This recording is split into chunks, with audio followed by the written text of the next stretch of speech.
சூரத்துல் காரிஆ உள்ளடக்கி இருக்கக்கூடிய செய்தி என்ன? அல்லாஹ் ரப்புல் ஆலமீன் ஆரம்பம் செய்கிறான், பிஸ்மில்லாஹிர் ரஹ்மானிர் ரஹீம். அல் காரிஆ. அல் காரிஆ என்றால் அறிஞர்களை பொறுத்தவரை மின் அஸ்மாஇ யௌமில் கியாமா, மறுமையுடைய பெயர்களில் ஒன்று அல் காரிஆ. எப்படி குர்ஆனில் அல் ஹாக்கா, அஸ்ஸாஹா, அல் காஷியா என்று அல்லாஹ் ரப்புல் ஆலமீன் மறுமையை பல பெயரிட்டு அழைக்கிறானோ அது போன்று அல் காரிஆ என்பது மறுமையுடைய ஒரு பெயராகும். வமஅலூம் அன்ன ஷைஅ இதா அதும ஹதருஹு கஸரத் அஸ்மாஉஹு. அறியப்பட்டது என்னவென்றால், எந்த ஒரு பொருளுடைய மகத்துவம் அதிகமாக இருக்குமோ அதனுடைய பெயர்கள் அதிகமாக இருக்கும். எந்த ஒரு பொருளுடைய மகத்துவம் அதிகமாக இருக்குமோ அதனுடைய பெயர்களும் அதிகமாக இருக்கும். அல்லாஹ் ரப்புல் ஆலமீன் மறுமையுடைய மகத்துவத்தை வெளிப்படுத்துவதற்காக, அதனுடைய பயங்கரத்தை வெளிப்படுத்துவதற்காக அல்லாஹ் குர்ஆனில் மறுமையை பல பெயரிட்டு அல்லாஹ் அழைக்கிறான். அப்படிப்பட்ட அழைக்கக்கூடிய ஒரு பெயர் தான் அல் காரிஆ என்றால். அல் காரிஆ கரஅ என்ற வார்த்தையை உள்ளடக்கியது. கரஅ என்றால் இரண்டு பெரிய பொருட்களை ஒன்றோடு ஒன்றாக மோதும் போது வரக்கூடிய சப்தம் எரிச்சலை ஏற்படுத்தும். அதை நாம் எதிர்பார்த்து இருக்க மாட்டோம் அந்த சப்தத்தை. ஆனால் திடீரென்ற அந்த சப்தம் வரும், ஒரு எரிச்சலை நம்முடைய காதில் அந்த சப்தம் ஏற்படுத்தி கொண்டே இருக்கும். அதுபோல்தான் அல் காரிஆ என்று அல்லாஹ் ரப்புல் ஆலமீன் சொல்ல வருவது, ஒரு திடுக்கிடக்கூடிய ஒரு சப்தங்கள் ஏற்படும். அந்த சப்தம் நம்முடைய காதுகளில் எரிச்சலை ஏற்படுத்தி கொண்டே இருக்கும். நாளை மறுமையில் அல்லாஹ் ரப்புல் ஆலமீன் மறுமையுடைய நிகழ்வுகளை அல்லாஹ் கூறும்போது குர்ஆனுடைய பல வசனங்கள் அதை நமக்கு விவரிக்கிறது. இத ஷம்சு குவ்விரத் வ இத நுஜூமுல் கதரத். அல்லாஹ் ரப்புல் ஆலமீன் சொல்கிறான், இத ஸமாஉன் ஃபதரத் இதா ஸுல்ஸிலத்தில் அர்து ஸில்ஸாலஹா வ அக்ரஜத்தில் அர்து அஸ்காலஹா வ காலல் இன்சானு மா லஹா. சூரியனுடைய ஒளிகள் அப்படியே பறிக்கப்பட்டுவிடும், சூரியன் உதிர்ந்து விடும், நட்சத்திரங்கள் அப்படியே வானத்திலிருந்து உதிர்ந்து பூமியோடு ஒன்றாக மோதும். மலைகளை அல்லாஹ் ரப்புல் ஆலமீன் ஒன்றோடு ஒன்றாக மோத வைப்பான். சந்திரனும் சூரியனும் வானங்களும் அது அதனுடைய திசைகளோடு சென்று மோதி கொண்டிருக்கும். பூமி நடுக்கத்தால் நடுங்கிக் கொண்டிருக்கும். அல் காரிஆ. அப்போது இது போன்ற சப்தங்கள் எல்லாம் மனிதனுடைய காதில் எரிச்சலை ஏற்படுத்தும். அந்த சப்தங்களை அவனால் கேட்க முடியாது, பிளந்து விடும் காதுகள் எல்லாம். அல் காரிஆ. இன்னும் சில அறிஞர்கள் சொல்கிறார்கள், கரஅ என்றால் உள்ளங்களை நடுக்க வைக்கக்கூடிய, திடுக்கிடக்கூடிய செய்திகள். உள்ளத்தில் அந்த செய்தியை கேட்டால் உள்ளம் அப்படியே என்னாகும்? நடுங்கிவிடும். நடுங்கக்கூடிய செய்திகள் ஏற்படும் என்பதை அல்லாஹ் ரப்புல் ஆலமீன் அந்த காரிஆ என்ற வார்த்தையின் மூலமாக அல்லாஹ் வெளிப்படுத்துகிறான். அல் காரிஆ, திடுக்கிடக்கூடிய செய்திகள் ஏற்பட்டு விடும் அந்த நாளில். அல்லது காதுகளை பிளக்கக்கூடிய, எரிச்சலூட்டக்கூடிய சப்தங்களுடைய நிகழ்வுகள் அங்கே நடக்கும். குர்ஆனில் அல்லாஹ் சொல்கிறான், வனுஃபிக ஃபிஸ்ஸூர் ஃபஇதா ஹும் மினல் அஜ்தாஸி இலா ரப்பிஹிம் யன்சிலூன். சூர் ஊதப்பட்டால், அந்த சப்தம், சூருடைய சப்தம் வெளிப்பட்டால், கபர்களில் இருந்து மனிதர்கள் எல்லோரும் உயிர் கொடுத்து எழுப்பப்பட்டு அல்லாஹ்வை நோக்கி விரைந்து செல்வார்கள். சூர் ஊதப்பட்ட சப்தம் கேட்டால் அல் காரிஆ, மனிதர்கள் எல்லோரும் விரைந்து அல்லாஹ்வை நோக்கி செல்ல ஆரம்பிப்பார்கள். காலூ யா வைலனா மன் பஅஸனா மின் மர்கதினா. அவர்கள் கேட்பார்கள், யார் எம்மை கபர்களில் இருந்து எழுப்பியது? உறங்கிக் கொண்டிருந்த எம்மை, உயிரில்லாத இருந்த எம்மை யார் உயிர் கொடுத்து எழுப்பியது என்ற அந்த சப்தத்திற்கு பிறகு அவர்கள் கேட்பார்கள். அங்கே பதிலளிக்கப்படும், ஹாதா மா வஅதர் ரஹ்மான் வ ஸதகல் முர்ஸலூன். இதுதான் நபிமார்கள் சொன்ன உண்மையான செய்தி, இதுதான் அல்லாஹ் அளித்த வாக்குறுதி என்று அந்த மக்களுக்கு சொல்லப்படும். அல்லாஹ் ரப்புல் ஆலமீன் அந்த நிகழ்வை பற்றி நமக்கு பல வசனங்களில் சொல்கிறான். யௌம தரவுனஹா தத்ஹலு குல்லு முர்திஅத்தின் அம்மா அர்தஅத். முன்னாலும் பார்த்தோம் இந்த வசனத்தை. தாய் தான் பால் கொடுத்து கொண்டிருக்கக்கூடிய குழந்தையை என்ன செய்வாள்? மறந்து விடுவாள். அல்லாஹ் சொல்கிறான், வததஉ குல்லு தாத்தி ஹம்லின் ஹம்லஹா. வயிற்றில் சுமந்து கொண்டிருக்கக்கூடிய குழந்தையை, குட்டியை, விலங்கினங்களாக இருந்தாலும் மனிதர்களாக இருந்தாலும் அந்த பயத்தால் வெளிப்படுத்தி விடுவார்கள். அல் காரியா ஏற்பட்டால் என்ன ஆகும்? இந்த நிலைமை ஏற்பட்டு விடும். மனிதன் திடுக்கிட்டு விடுவான். நடப்பது என்னவென்று அவனுக்கு தெரியாது. அல்லாஹ் சொல்கிறான், சுகாரா, மனிதர்கள் எல்லோரும் போதையில் இருப்பார்கள். வமாஹும் பி சுகாரா, அது என்ன அல்ல, என்ன போதை அல்ல, மதுவின் போதை அல்ல. வலக்கின் அஸாபல்லாஹி ஷதீத், அல்லாஹ்வின் தண்டனை மிக பயங்கரமாக இருக்கும். அல்லாஹ் ரப்புல் ஆலமீன் அந்த நாளை ஏற்படுத்தக்கூடிய காட்சி பயங்கரமாக இருக்கும். யௌம துபத்தலுல் அர்து வல் யௌம துபத்தலுல் அர்த், பூமியின் அமைப்பு மாற்றப்படும். வானங்களின் அமைப்பை அல்லாஹ் மாற்றி விடுவான். சூரியனுடைய ஒளிகள் பறிக்கப்பட்டு விடும். நட்சத்திரங்கள் உதிர்ந்து விடும். அல்லாஹு அக்பர். பூமியுடைய எல்லா அமைப்புகளும் சின்ன பின்னமாக நொறுங்கிவிடும். அல்லாஹ் ரப்புல் ஆலமீன் இந்த நிலைமையை ஏற்படுத்துவான். அந்த திடுக்கிடக்கூடிய செய்தி ஏற்படும் என்றால் அந்த மனிதன் கபர்களில் இருந்து எழுந்து வரும்போது அந்த மஹ்ஷரில் என்ன நடக்கிறது என்று அவனுக்கு தெரியாது. யார் யார் யாருடைய உறவினர்கள் என்றெல்லாம் அவன் கவனிக்க மாட்டான். அல்லாஹ்வுடைய தூதர் ஸல்லல்லாஹு அலைஹி வஸல்லம் சொன்னார்கள், யுஹ்ஷருன் நாசு யௌமல் கியாமஹ், மறுமையில் மனிதர்கள் எழுப்பப்படுவார்கள். ஃபஃபாத்தன் உராத்தன் குர்லன், செருப்பில்லாதவர்களாக, ஆடை இல்லாதவர்களாக. குழந்தை பிறந்தவுடன் ஆண்களுக்கு ஹத்னா செய்வார்கள். அந்த ஹத்னா செய்யப்படாதவர்களாக மனிதன் எழுந்து வருவான்.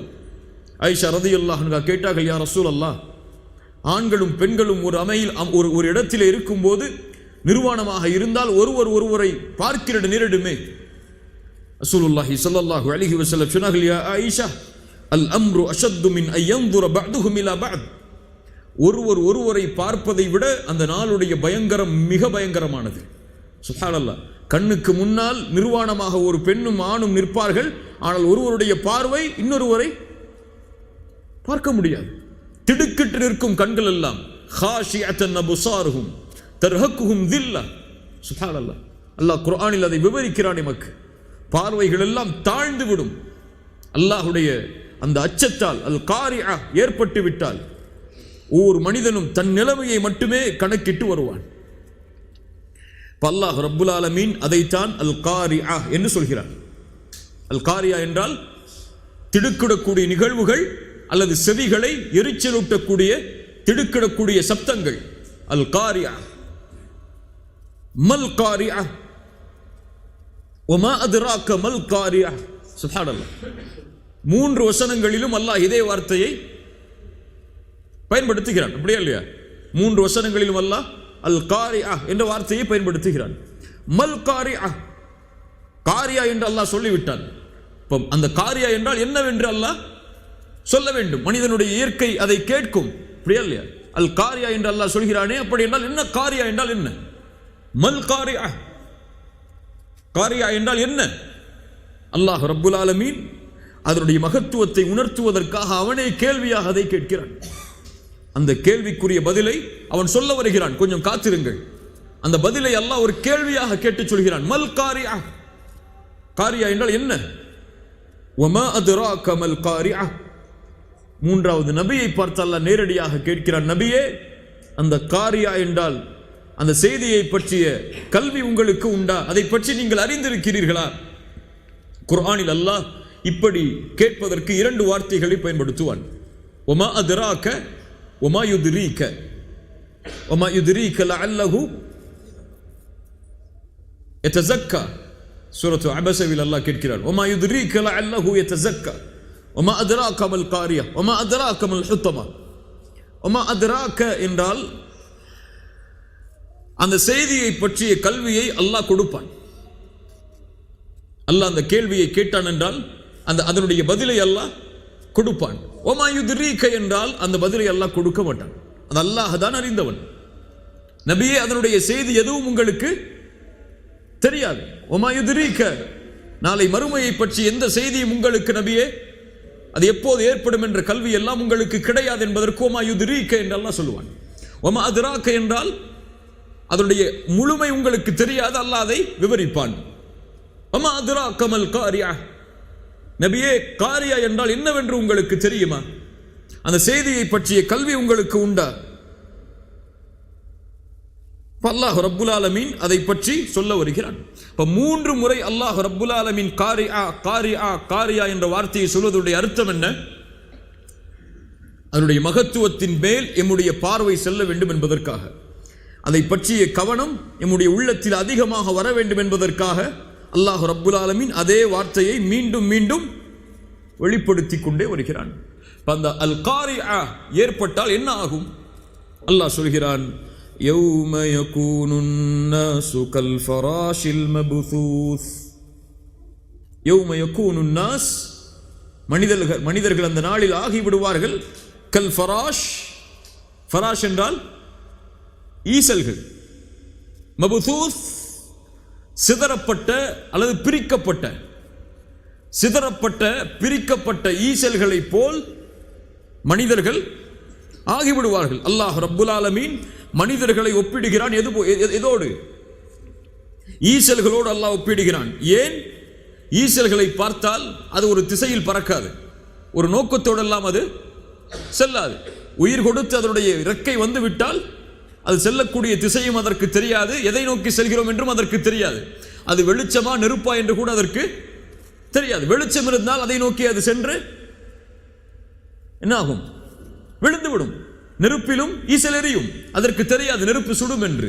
அது வெளிச்சம் என்றுதான் அது எண்ணும். அது போல் அல்லாஹ் ஒப்பிடுகிறான் பாருங்கள். சுப்ஹானல்லாஹ். அது போல் மஹ்ஷரில் எழுந்து வரும்போது அவனுக்கு எதுவும் தெரியாது, எதை பற்றியும் அவன் கணக்கிட மாட்டான். யௌம யகூமுன் நாஸ் லிரப்பில் ஆலமீன், மனிதர்கள் எல்லோரும் ரப்புக்கு முன்னால் நிற்பார்கள்.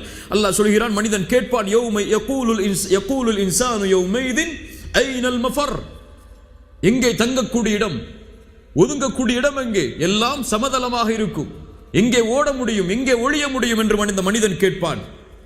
எந்த நிகழ்வை பற்றியும் கவலை அவனுக்கு இருக்காது.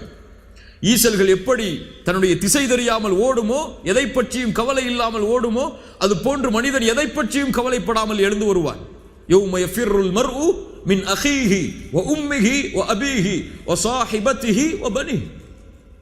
சுப்ஹானல்லாஹ், சுப்ஹானல்லாஹ். மறுமையை பற்றி பேசுகிறோம், கவனத்தோடு கேளுங்கள்.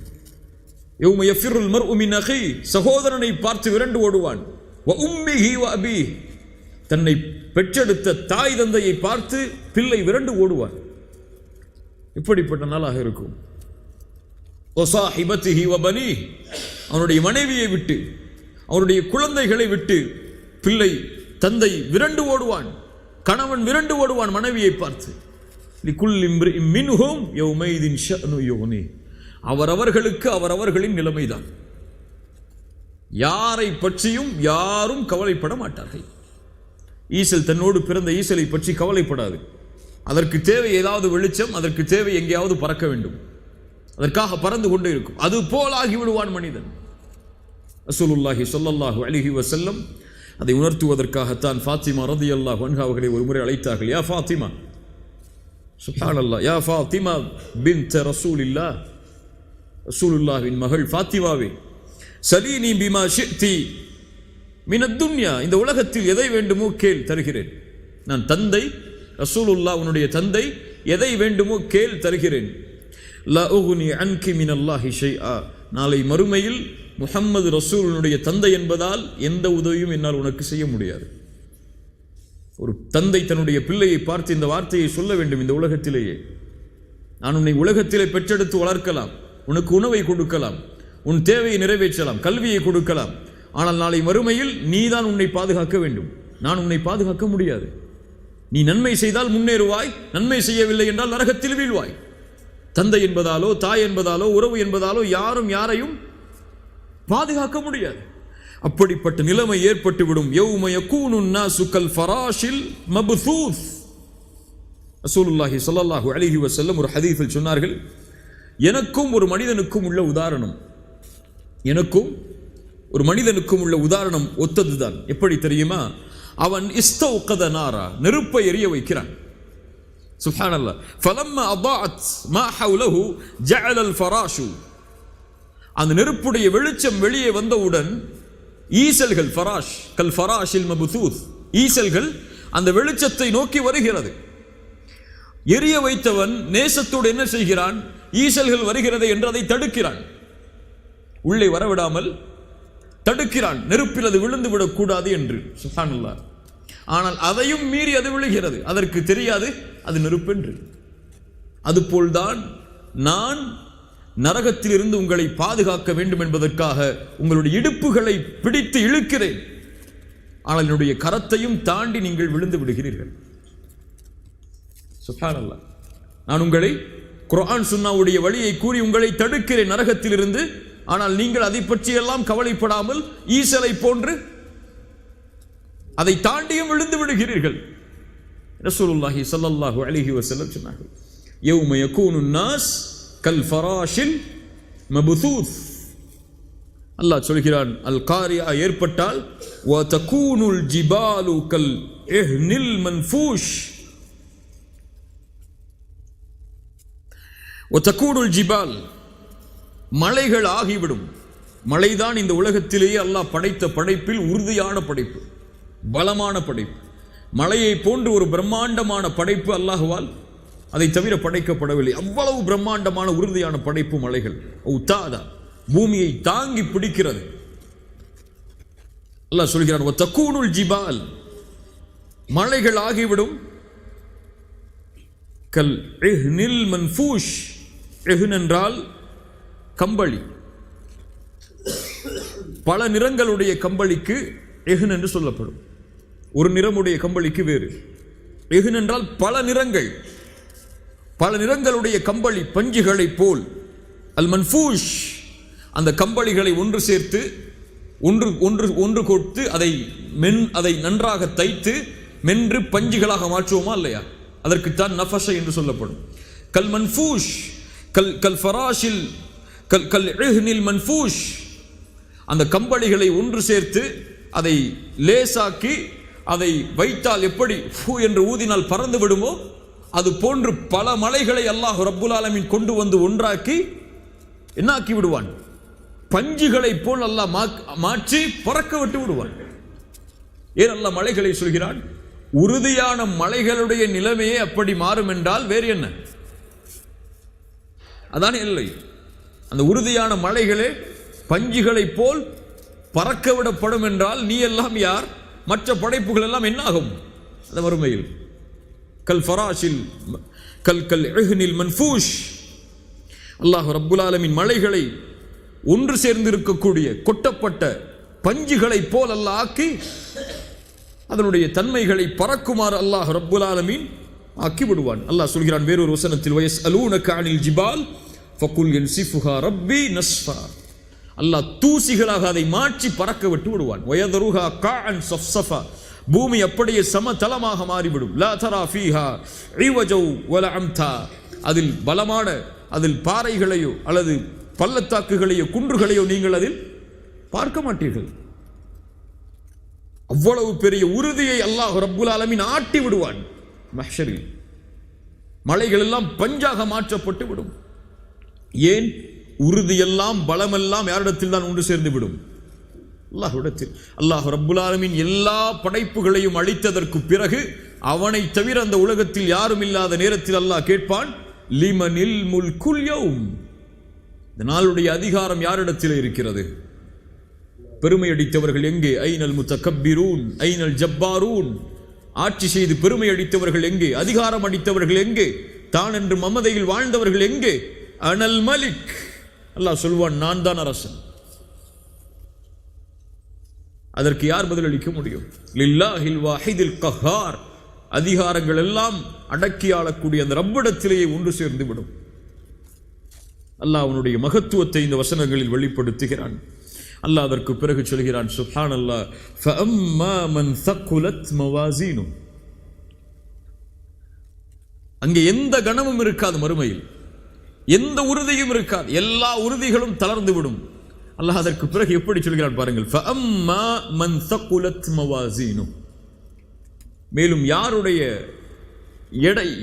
எடை கணந்து விடுமோ, கணத்து விடுமோ, மழையெல்லாம் கணம் கிடையாது. அங்கே உண்மையான கணம் எது? உண்மையான உறுதி எது? யாருடைய தராசின் எடை கணக்கிறதோ அவர்கள் தான். தராசின் எடை எதை கொண்டு கணக்கப்படும்? எதை கொண்டு? நன்மைகளை கொண்டு கணக்கப்படும். நன்மைகளால் யாருடைய எடை கனந்து விடுகிறதோ, பல விளக்கங்கள் இருக்கிறது, அதனுள் சென்றால் நேரம் பத்தாது. எப்படி தராசு என்றால் என்ன, அது எதை கொண்டு அளக்கப்படும், எதை கொண்டு நிறுக்கப்படும், நன்மைகள் நிறுக்கப்படுமா அல்லது நன்மைகள் ஏட்டுடைய வடிவத்தில் வைத்து நிறுக்கப்படுமா, இதுவெல்லாம் பெரிய கருத்து வேறுபாடுகள். சுருக்கமாக யாருடைய நன்மையின் எடை தராசில் கனந்து விடுமோ ஃபஹுவ ஃபீ ஈஷத்திர் ராதியா. ஐஷ் என்றால் ஈஷா நிம்மதியோடு வாழ்தல்.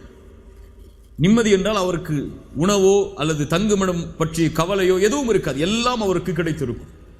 பயமே அவருடைய உலக வாழ்க்கையில் இருக்காது. ஐஷ் என்று சொல்வார்கள் அந்த வாழ்க்கைக்கு.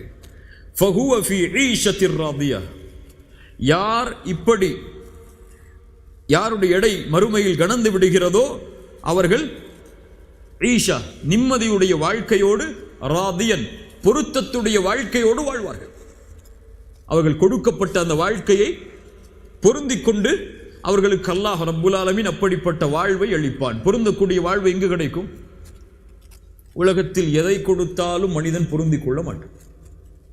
அதில் எதையாவது குறையை மனிதன் தேடிக்கொண்டே வருவான், அல்லது அதை விட சிறந்ததை தேடிக்கொண்டு ஓடிக்கொண்டே இருப்பான். எதை கொடுத்தாலும் மனிதன் உலகத்தில் திருப்தி அடைய மாட்டான். மனிதனை திருப்தி அடையக்கூடிய ஒரே செயல் அல்லாஹ் ரப்புல் ஆலமீன் அவனுக்கு கொடுக்க வேண்டும் என்றால் அல் ஜன்னா, சொர்க்கம்தான். அதை கொடுத்தால் மட்டும்தான் யா அல்லாஹ் இதற்கு மேல் என்ன இருக்கிறது என்று கேட்பான். இந்த துன்யாவில் எதை கொடுத்தாலும் இதற்கு மேல் ஏதாவது இருக்கிறதா என்று தேடிச் செல்வான். சொர்க்கத்தில் அவன் என்ன தெரியுமா கேட்பான்? ரசூலுல்லாஹி ஸல்லல்லாஹு அலைஹி வஸல்லம் சொன்னார்கள், அல்லாஹ் சொர்க்கவாதிகளை அழைப்பான். அல்லாஹ் அந்த கூட்டத்தில் எம்மை ஆக்குவானாக. சொர்க்கவாதிகள் சொல்வார்கள், லப்பைக் ரப்பனா வ சஅதைக், யா அல்லாஹ் ஆஜராகிறோம். அல்லாஹ் கேட்பான், ஹல் ரதீதும், நீங்கள் திருப்தி அடைந்தீர்களா என்று கேட்பான். பொருந்தி கொண்டீர்களா என்று அல்லாஹ் கேட்பான். சொர்க்கத்தை அல்லாஹ் கொடுத்திருக்கிறான். அல்லாஹ் கேட்கிறான், சொர்க்கம் கொடுக்கப்பட்டதே திருப்தி அடைந்தீர்களா? அவன் சொல்லுவான், மனிதன் ஒமா லனா லா நர்தா யா ரப், நாங்கள் எப்படி சொர்க்கத்தை பொருந்திக் கொள்ளாமல் இருப்பது என்று கேட்பான். நீ உலகத்தில் எந்த படைப்பிற்கும் கொடுக்காததை அல்லவா எங்களுக்கு கொடுத்திருக்கிறாய், அதை கொண்டு எப்படி நாங்கள் திருப்தி அடையாமல் இருப்பது என்று கேட்பான். அல்லாஹ் ரப்புல் ஆலமீன் சொல்லுவான், அன உஅதீகும் அஃதல மின் தாலிக், நீங்கள் திருப்தி அடைந்ததை விடவெல்லாம் சிறந்த ஒன்றை உங்களுக்கு கொடுக்கவா என்று அல்லாஹ் கேட்பான். அப்போ மனிதன் சொல்லுவான், வஅய்யு ஷைஇன் அஃதல மின் தாலிக், வஅய்யு ஷைஇன் அஃதலு மின் தாலிக், யா அல்லாஹ் அப்படி இதை விடவெல்லாம் சிறந்தது என்ன இருக்கிறது என்று கேட்பான். அல்லாஹ் சொல்கிறான், உனக்கு கொடுக்கிறேன் இதை விடவெல்லாம் சிறந்தது. அவன் கேட்பான், இதை விடவெல்லாம் சிறந்தது என்ன இருக்கிறது?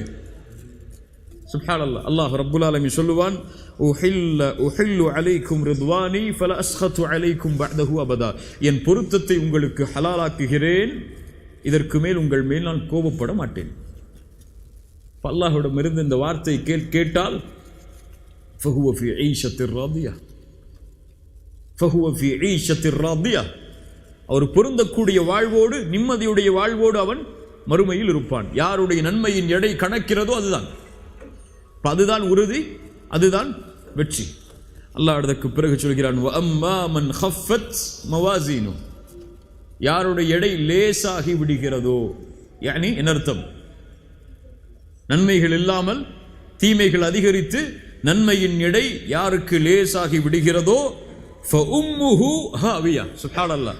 ஃபஉம்முஹு ஹாவியா, அவனுடைய தாய் ஹாவியாவாகும். உம்முஹு என்றால் தங்குமிடம் என்று கூட வைக்கலாம், அவன் சேருமிடம் தங்குமிடம் என்று கூட அர்த்தம் வைக்கலாம். ஆனால் ஏன் அல்லாஹ் இந்த வார்த்தையை இங்கே பயன்படுத்த வேண்டும்? ஹாவியா என்றால் நரகம். அது என்ன நரகம் என்று பின்னால் சொல்கிறேன். அவனுடைய தாய் நரகமாகும். ஒரு குழந்தைக்கு தாயை சொல்ல வேண்டுமா? யார் உன் தாய் என்று, இதுதான் உன் தாய், அந்த உன்னுடைய தாயை நீ கட்டி அணை முத்தமிடு என்று அந்த குழந்தைக்கு சொல்லிக் கொடுக்க வேண்டுமா? தேவையில்லை. அந்த குழந்தைக்கு தெரியும் யார் தாய் என்று. அந்த குழந்தை அறிந்து கொள்ளும் தாயிடத்தில் எப்படி நடந்து கொள்ள வேண்டும் என்று. தாய் தான் தனக்கு அடைக்கலம் என்று அந்த குழந்தைக்கு தெரியும். அதனால் தாயை விட்டு அந்த குழந்தை ஒருபோதும் பிரியாது. அதுபோல்தான் யாருடைய நன்மையின் தராசு குறைந்து லேசாகி விடுகிறதோ அவர்களுடைய அடைக்கலம் எதுதான்? அவர்கள் சென்று சேருவது எதுதான்? அதை தவிர அவர்களுக்கு வழியே கிடையாது. அவர்கள் எங்குதான் போக வேண்டும்? தாய்க்கு தான் போக வேண்டும். அவர்களுடைய தாய் யார்? ஹாவியா. சுப்ஹானல்லாஹ். அவர்களுக்கு அங்கே வேறு வழி கிடையாது, அடைக்கலம் கிடையாது. அல்லாஹ் அடைக்கலம் கொடுக்க மாட்டான். வேறு யார் அடைக்கலம் கொடுக்க முடியும்? அவருடைய தாய் தான் அடைக்கலம் கொடுக்க முடியும். அவருடைய தாய் யார்? ஃபஉம்முஹு ஹாவியா. ஹாவியாவாகும். ஹாவியா என்றால் என்ன? ஹாவியா என்றால்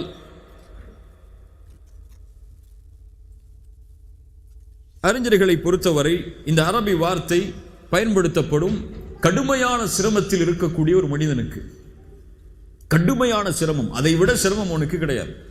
அதுபோல் சிரமத்தில் இருக்கக்கூடியவனுக்கு பயன்படுத்தக்கூடிய வார்த்தை ஹாவியா. அவன் அந்த இடத்தில் இருக்கிறான் என்று சொல்லுவார்கள். ஹாவியா என்றால் நரக கடைசி தலம், அதுதான். அதற்கு கீழ் தலம் கிடையாது, அதான் கடைசி தலம்.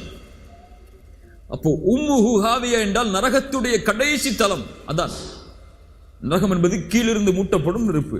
அதனுடைய ஆழத்தில் அவன் இருப்பான். ஆழம் அவனுக்கு அதுதான். நரகத்துடைய ஆழம் பற்றி தெரியுமா? ரசூலுல்லாஹி ஸல்லல்லாஹு அலைஹி வஸல்லம் ஒரு முறை ஒரு சப்தம் கேட்டது.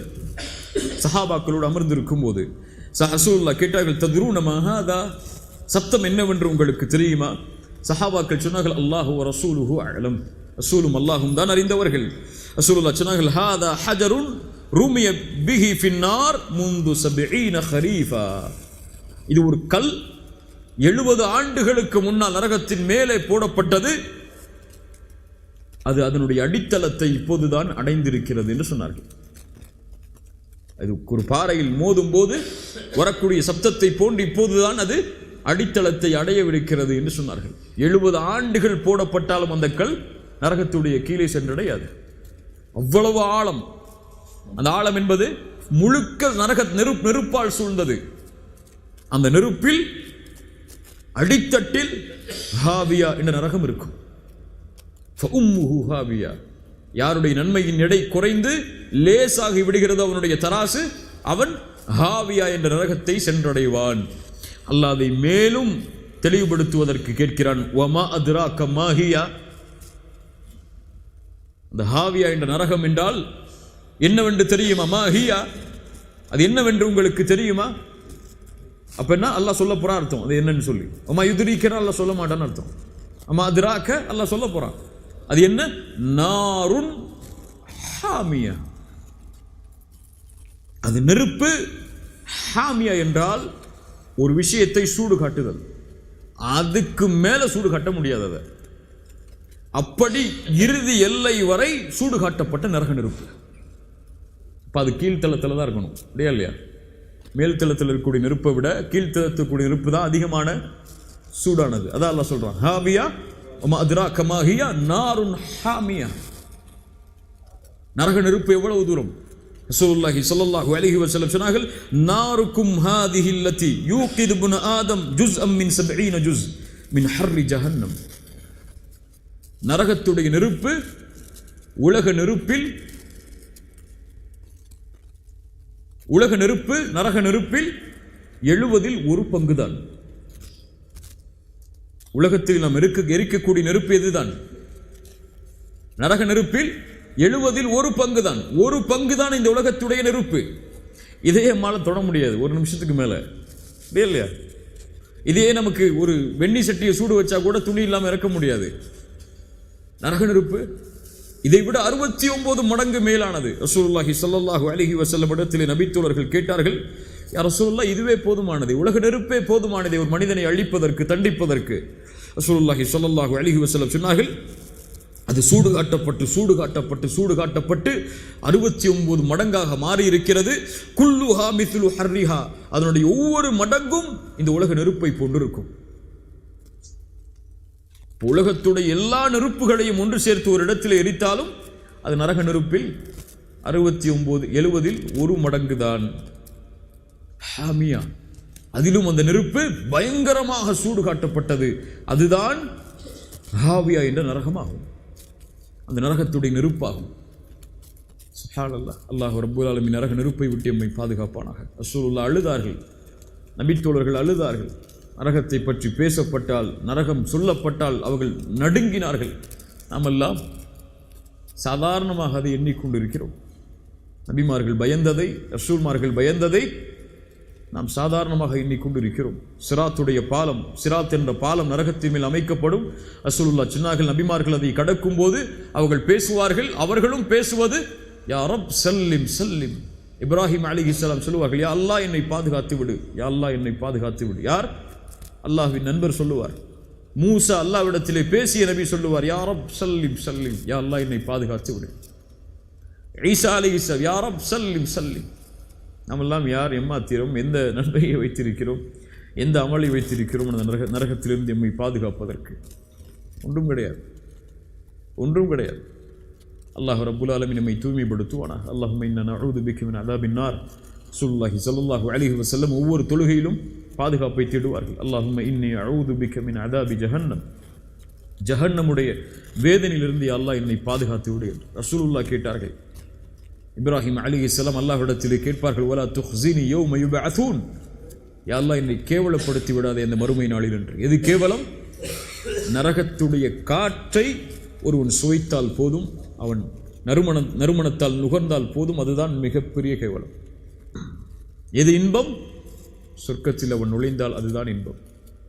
அல்லாஹ் ரப்புல் ஆலமீன் நம்மை பாதுகாப்பானாக. அல்லாஹ் ரப்புல் ஆலமீன் நம்முடைய உள்ளத்தை தூய்மைப்படுத்துவானாக. நரக நெருப்பிலிருந்து அல்லாஹ் ரப்புல் ஆலமீன் நம்மை பாதுகாப்பானாக. அல் காரிஅ மல் காரிஅ வமா அத்ராக மல் காரிஅ யௌம யகூனு الناس كالفراش المبثوث وتكون الجبال كالعهن المنفوش فأما من ثقلت موازينه فهو في عيشة راضية وأما من خفت موازينه فأمه هاوية وما أدراك ما هي نار حامية.